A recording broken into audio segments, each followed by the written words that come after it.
Everybody, thank you for joining the conference call. This is Stefano Bestetti, Head of Marketing of Edge Invest. Welcome to Edge Invest Numen Credit Fund Performance Update and Outlook. Filippo Lanza, Portfolio Manager of Edge Invest, will provide you his outlook and more details regarding the portfolio of our UCITS funds. Just a short introduction to remember, we sent a comment 2 days ago, and as usual, at the end of the presentation, we'll have a Q&A time. Thank you, Filippo, and please go ahead. Thank you. Hi, good afternoon, everybody, and thank you for being on the call. The call is meant to be a brief update on performance and positioning after the so-called Brexit event from last week. I will start briefly with an update on the performance. We are, as of now, and we're going to close the month now, probably on the month, we are roughly flat, maybe small up, roughly flat to small up. It has been an incredibly disappointing and frustrating performance, especially after we entered the Brexit event with specific shorts on UK, but we're very patient because we think those positions will perform incredibly well over the next few months. And I can walk you through the reason, but the main reason for the, if you want, lack of performance is that most of the shorts we had on UK into the Brexit were built on the premises that Brexit, if had happened, would have had very disruptive impact on UK. Unfortunately for us, that impact has been priced very mildly at the beginning, and now I think day after day will start being reflected properly, we think, and that's why we're not only keeping the position, we're actually building on that. We believe overall, and we believe that before the Brexit, we still believe it now, that there's going to be a period of very strong outperformance, or actually, let me rephrase it, a period of strong underperformance by UK assets, especially their banking system, sterling, and even their credit exposure. We have shorts through sterling dollar, via option outright, and through credit default swaps, and through banks, both credit and equity. Most of that has been hedged or put on a relative basis against the equivalent European indexes, because, as I said, we expect a serious amount of underperformance. We always thought Brexit could have been very, very disruptive for a series of reasons. One is political instability. UK at the moment doesn't have a government, doesn't have a leadership of either the Conservative or the Labour Party, and it's not quite clear who is going to carry the mandate from the referendum results. We also thought, more importantly, that there's a very high risk of further political fragmentation of the country.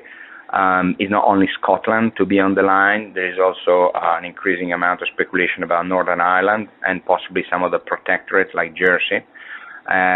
We have the strong view that is in what we will see now between UK and Europe is going to be an even uglier version of the negotiation we've seen with Greece post the Greek referendum the previous summer, with the big difference that the negotiating power is totally skewed differently from what we've seen with Greece. Greece had the negotiating power coming from being part of the Eurozone and potentially threatening to disrupt the payment system, the Euro payment system, which basically means bringing the economy to a halt.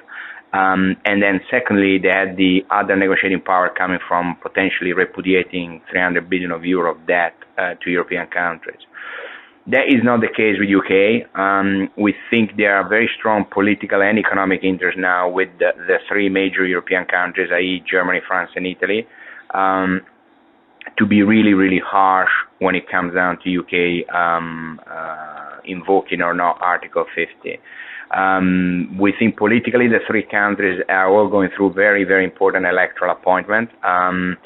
The most important is going to be immediately going to be Italy, with the constitutional referendum to be held around October, November.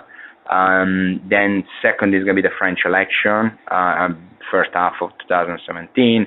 and then sequentially after that, it will be the German election, end of 2017. All of that is made even more complicated by the US presidential election in November this year. So most of the incumbents in those three countries are facing an opposition, a growing opposition, which is very much around anti-establishment and potentially exiting or threatening to exit the Euro, the Eurozone, or European Union, for a variety of reasons, predominantly linked to immigration. Because of that, we think is of existential nature for those incumbents to actually make sure that the UK behavior and the UK decision to exit the European Union or to try to move away it will be viewed as very dangerous, very economically expensive. So we do not expect any leeway there. We actually think that so far the European Union only bought some time. We think there will be an escalation probably around September when the new Prime Minister comes in UK, and if not then, by the latest, the first round of electoral round of the French presidential election, which is going to be around first quarter of 2017. Economically also, I'm sure some of you probably live through that themselves, but as you know, the financial industry has been building and aggregating in London, taking away from the different European countries over the last 2 decades. There is a very strong incentive of a lot of those countries trying to re-attract some of that. That is something that we have seen, and we've seen growing interest around from different countries. So because of that, we think UK will be hit by a hard recession. There's going to be an enormous amount of uncertainty in terms of investment. We think UK as a country is probably the most imbalanced macroeconomically of the top probably 30 countries in the world. Is the most leveraged, both on a corporate banking side, government side, and is a country which is too small to be able to defend the currency and at the same to maintain stability on the currency inflation, at the same time embark into quantitative easing. We think one first, the very, very delicate point will be when the rates will be cut and possibly additional quantitative easing be announced in July, August. We think there will be a big test. We may see sort of reaction a la Bank of Japan, where people will not buy that the QE will work, and they may actually start getting worried about the action, and then that could actually trigger a speculative attack on the currency. The second chance will be once the new Prime Minister comes in place and what they're going to do with Article 50. We've been very amazed by the fact that there's not been any coordinated action from ECB and Bank of England after the event. We doubt there will be any coordinated action. We think politically ECB will not support them at any time over the next few months. They will only provide liquidity lines. So overall, we think there is a very, very dangerous imbalance there. We think that not only we have a potential speculative attack on the currency, we also have multiple downgrades in front of us, and an enormous amount of instability. It's something that is so difficult to even envision because it's so different from the status quo we all live through. But I think, unfortunately, that's what we're going to go through in the next future. It will be it could be very dangerous. I don't buy the market consensus, the overwhelming market consensus that the referendum is a non-event because they will all cut a deal. I do think they will cut a deal, but unfortunately, as we've seen recently with Greece, it may be only after some very tense moments of very severe confrontation. And in the case of this deal, it will take a long time. But before we'll probably see something much closer to invoking Article 50 rather than a new deal. On the opposite side of the coin, in terms of Europe, obviously the market consensus, again, overwhelmingly, is that this thing is horrifying for Europe because now every other country in Europe will going to call a referendum. We think technically very few countries can actually call a referendum, and more importantly, an abrogative referendum like the one you would need to exit or to cancel a piece of legislation. Specifically, the one country where the opposition has been the most vocal as part of the referendum on the euro has been Italy with Movimento 5 Stars, and I think we've seen a very clear softening of tones there, if not full removal of the whole concept. So I don't buy the argument. I think it's going to be much more likely we're going to see a Scotland referendum before we see any other country referendum in Europe.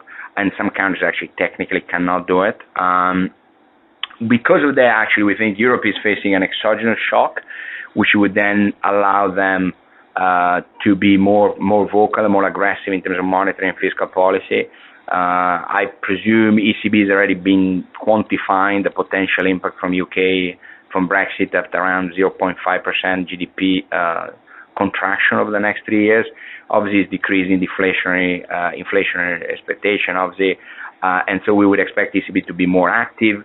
More importantly, we think that the European Commission and Germany will be a lot more open, given the new negotiating power acquired by France and Italy into this. It will be a lot more open, a lot more flexible in terms of allowing fiscal expansion or less fiscal constraint, and then also be very open to allow recapitalization or through a less kind of stringent interpretation of state aid rules. How less stringent, how more stringent than where we are, it's difficult to call now, but I am convinced they will be done. They will be done before the European referendum in Italy, because their referendum is, again, of existential nature. If we are incorrect, and that's not going to happen, then I think it won't be just UK going through a proper crisis, a restart of whatever we see in 2011. It may be something a lot worse if Europe doesn't react. But we're quite convinced from what we see, from what we're reading, that Europe will be very aggressive in terms of monetary, fiscal policy, and possibly also political solution. So the way we're positioned, we're short UK assets. We think that short has to be increased. We're very, very worried that we could have a situation where it will be the first time that we see a country which has been embarking into quantitative easing. We're in a situation where the currency is potentially open to a total repricing because of fundamentally the trade terms of the country have changed. This is massive. I mean, I cannot emphasize as much as I want the fact that this is a change which is impressive. This is something that the market was not expecting. The market is not prepared for. Policymakers didn't want that to happen. Not even apparently the campaigners of Brexit. And so we are in a situation which I think is completely uncharted territory, and it's just the beginning of the summer. So we're incredibly cautious on that. We very much like investment grade in Europe. The reason why we like it is, as I said, we think Europe will be much more aggressive in terms of supporting their economy. They got much more scope now. We think, more importantly, also of all the QE programs the ECB is carrying out, the one that gives the maximum amount of flexibility is the one on corporate bonds. They never gave a time frame or a size frame or several or different constraints like they have actually with the government bonds. And just to give you a sense of dimension, during the month of July, they've been buying up to 10 billion almost of equivalent size of corporate bonds. We think that is sort of the flexible item they're keeping under management to intervene in the economy without changing the different programs. And so we think corporate bonds will be very much aggressively bought. And so we're very much like investment grade in Europe. To give you a simple sense of numbers, investment grade in Europe is trading around 85 basis points against the 5-year bond trading at minus 55. Now, the ratio, we always look actually at the difference between investment grade risk minus bond as a sense of cheapness. And the level where we are now, we haven't been there, not even in 2008. So away from that, we see, so this is the big kind of position we have in the book. We're very negative on UK. We think is one of the biggest short opportunity, and in terms of risk reward is amazing. Just to give you an idea, we actually on the month lost money on being short UK via credit for swaps. And UK trades around 40 basis points in 5 years, when the United States of America and Germany trade around 22, 23, or between 20 and 22. Italy and Spain trading around 150, between 110 and 150, between Spain and Italy. So the trade we want to have is short UK, long Europe. We think there is a very strong chance that Europe will also fix the banks between now and year end. They may be offering some sort of a Spanish version of a new version of what Spain did, a bit of a ESM, state aid kind of finance solution to recapitalize banks. There will be particularly good potential for Portugal and in Italy. We think Italian banks on the senior side looks pretty attractive, but they're a lot more volatile than investment grade, so we need to be cautious. Away from that, the big opportunity we see because of rates where we are is going to be event and M&A. We've been quite active and successful on it recently. We've been involved with SAB Miller. We've been involved now with the Bayer Monsanto speculated deal. Now recently with Hershey, potentially being acquired by one of the other chocolate makers. We also, for example, we have short position event, like now we don't like London Stock Exchange with Deutsche Börse. We think there is a very high chance that they will be put under like a severe amount of constraints by the European, by the Continental. So this overall is the view on the book positioning. Globally, I just wanted to reemphasize two of the concerns we had before. I mean, we always said we were worried about growth and the fact that there is too much debt. What happened over the last week, there are two major issues. One obviously is Brexit. It's going to have a major impact on global growth and especially investments. The second one is going to be China. The statement today that China is happy with the devaluation up to 6.8 on the renminbi dollar is something that is of major concern for us. We think globally we are at a point where growth is slowing down even more. Deflationary pressures are increasing, and it could actually accelerate meaningfully in case of an additional devaluation of China, which we would expect once the U.S. election are over. And on that, we remain of the same view that eventually the exit game is, in case of the sluggish growth continue, is going to be debt cancellation. We kept on working on it for the last 5 years. We think debt cancellation is very likely to happen in the next 12 months in Japan. As we've seen with QE announced in US during 2008-2009, we think there's going to be a chance that this time will happen in the same way, only we'll start with Japan. But when we had the QE in US, it took years, literally, to go from US through UK, then Japan, and then eventually in Europe. This time, if Japan does that cancellation, which would then be followed by a decrease in the purchase, the quantities in purchase, it will be a big surprise. It may be gradual at the beginning, but that will become an act of very competitive devaluation, a very competitive QE, which would then need to be followed by other central banks relatively quickly. And that would, in our view, be a major disruption. And I think we are getting there, and then obviously would create trade wars across different macro blocks. We're not there yet, but as growth keeps on deteriorating, we don't see many other options away from either very aggressive fiscal expansion, called so-called helicopter money, but more easily and probably more gradually as a solution will be debt cancellation. So it's something that we keep very much on the radar screen. We think Japan is probably the first one. We think Europe, once they resolve their political issues, is probably uniquely positioned to do the same because all the quantities in purchase have been executed at the single central bank level. So overall, we remain. This is the kind of positioning we very much like what we have. We would have preferred to see whatever the trade ideas we had to perform already on the day after the Brexit or in the following days. I think we need to be patient. It's a very frustrating market, very difficult, but we're super focused.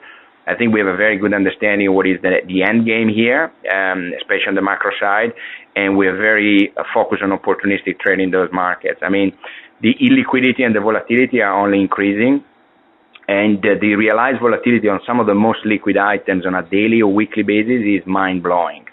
And we never had that, and I think that trend is only increasing, which it makes it very difficult to invest, but at the same time, it creates a very good opportunity. And I keep on reiterating that because it's a frustrating market, because everybody's been numbed by the quantitative easing, we tend to dismiss epochal changes like the one we're going through now with the Brexit in UK, and then potentially the recapitalization of the banks in Europe. Those both could be massive game changers going forward.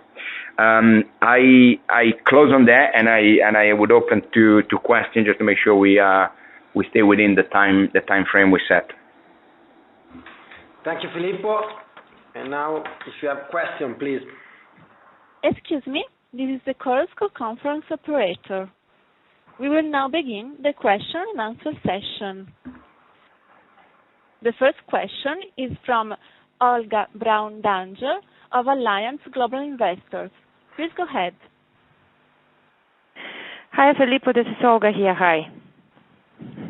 Hi, Olga. Hi, how are you? Hi.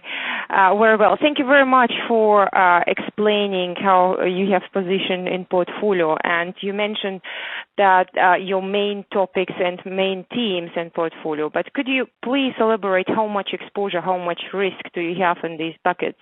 And if you could link or put a link to the topics, how much exposure do you run in your macro overlay? How much exposure do you run in special situation bucket? And how much exposure do you run in your fundamental credit bucket?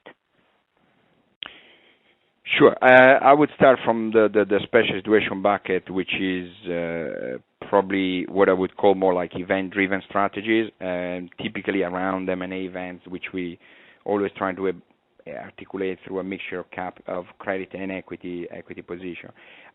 If I look at the total gross exposure there, I think we are probably at around, I don't have the screen because I'm actually in my office now, but I would say we're probably, so we can send you the details, and Nico can send you the details in a separate email. But I think there we're probably at around 20-25% in terms of gross exposure between long and short. The net of it is relatively low. Most of those trades are long short or long equity, short credit, so they're relatively they're directional in terms of events, but they're not that directional in terms of market. In terms of I would say on the investment grade side, kind of position. I don't know if you want to consider like a macro credit, but for us, the difference between, as you know, it's quite blurred between macro and credit at the moment in Europe. But on that, I would say that on the long side, between the two, we're probably using on both leg up to 30-35%, 30-40%, in terms of long and short. I'm giving you like some sort of like kind of notional ideas, obviously, rather than market value, because most of the stuff we do is in derivatives, and part of that is because we're trying to be as liquid as possible, so we're trying to keep like super liquid exposure across the portfolio. On the sort of macro side, again, we probably between whatever is on, if you think about UK and the other sovereign exposure, the exposure is incredibly dynamic. I.e., we trade very opportunistically around it. As you can imagine, we also trade very opportunistically over the last few days. But I would say the core of long short, again on a notional basis, will probably be on a gross basis, probably another 50-60%. So we're definitely using leverage at the moment on a notional basis, not on a market value basis, because we're very cash rich. Those are, if you want, roughly speaking, the kind of the position we have in terms of quantification. Now, for example, in the case of UK, it's something that we intend to grow, partially because the downside is very limited. At the moment, the main focus has been on UK banks, has been on very few specific banks, both in equity and credit, but we're probably going to enlarge that. And we're probably going to add more credit short now on that than the others. What we're trying to do on those position, by the way, sometimes we're trying to make it market neutral. As in this case, actually, is the actual trade that we're trying to do. We're trying to be short UK, long Europe. So we may be long or maybe short like names like Lloyd's, the equity, which we think is incredibly overvalued and is probably the most exposed to the UK market. But we have the short there, and we're trying to be bit adjusted hedge with the European banking index on the futures on the index. The book overall remains incredibly liquid. We want to keep it incredibly liquid. We think irrespective of the different events we have in front of us, illiquidity is going to increase over the next few months. And more importantly, we want to keep always some powder dry to be able to actively trade around the events, like we've seen, for example, in the case of Brexit. In the case of Brexit, we were surprised actually by the resistance of the resilience of UK assets versus the rest. And around that time, we established more position on, for example, short Lloyds, long Intesa, the stock, and vice versa, also the sterling versus euro stocks, and those trades work very well on the remaining 2 or 3 days after that.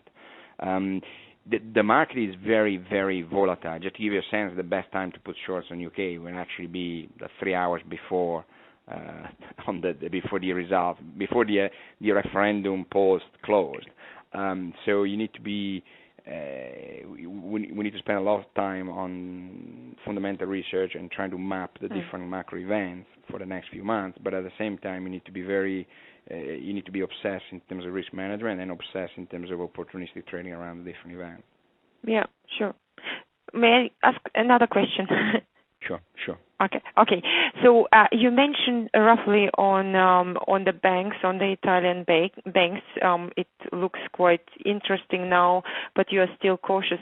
So in general, on the financials, what's your view, and are there any positions you have put in place for financials? Yes, I mean, on financials, as I said, I mean, we're very negative UK financials, and it's a big portion of the market. I mean, it's massive. We're definitely negative financials, UK, especially if they're in sterling, definitely. We are much more constructive on Europe. For example, in the case of Italy, Italian banks, we were very negative before. Brexit changed completely the negotiating position of Italy versus the rest of Europe. And so we reduce the shorts with the widening, and we had a few shorts in Italian banks. We reduced them, and if anything, actually, we are becoming a little bit more constructive on the senior part of the banks.